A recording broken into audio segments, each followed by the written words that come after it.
So let's watch and wait as Donald Trump meets the Taoiseach of Ireland for their meeting.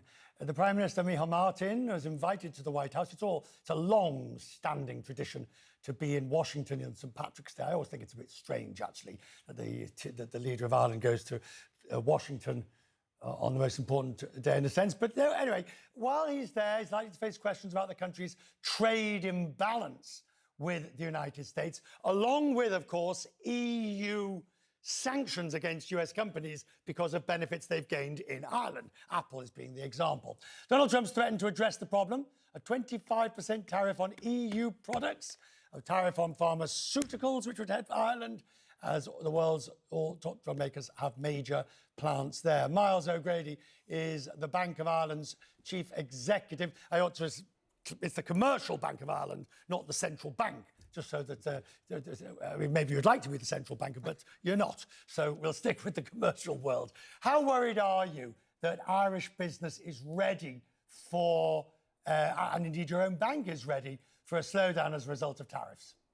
Good evening, Richard.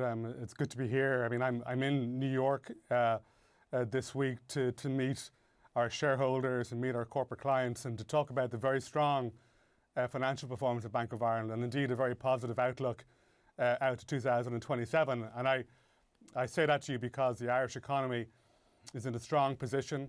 We expect GDP growth over the next 3 years of about 12%. That's supported by government spending, by positive business sentiment, by consumer spending. So that positions the economy well. And of course, there is going to be a sense of a risk here from trade tariffs, but we entered those discussions, we entered that situation from a position of strength. Ireland exports about 18% to the US, so it's a strong position.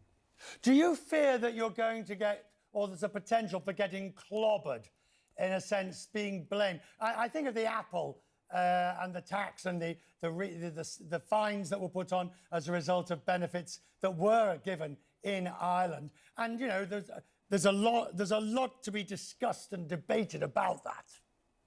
Well, Richard, I mean, I think about what do we export to the US? So what goods do we do? Pharma, life science is really important as part of that. That, in terms of exports, grew 18% last year. And that's an export business that's been developed over the last 4 decades in time. So it's a very well-established business. This is about producing medicines for the world, less about Apple phones. I think that points to the resilience generally of the export sector.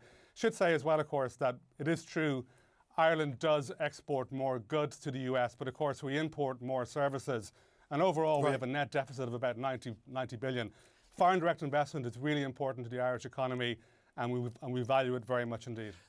Do you, on an even wider scale, do you see potential for Ireland to take advantage of this enormous increase of expenditure that's going to happen within the EU on defence, on security, all the NATO-related expenditure for European security?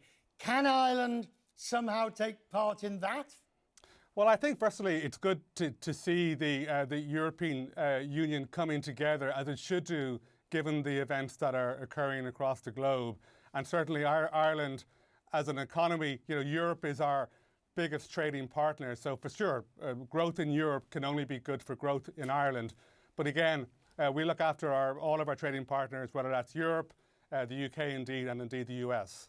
Are you even a little bit anxious with the Taoiseach sitting in the Oval Office, bearing in mind what happened when other leaders have been there? Are you sort of thinking?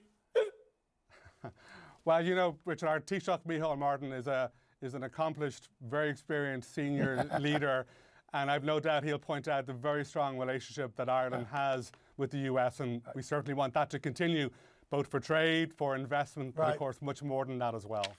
Well done, sir. You are the consummate diplomat, as ever I might expect. Good to have you, sir. Have a good St. Patrick's Day tomorrow. Thank you. You too.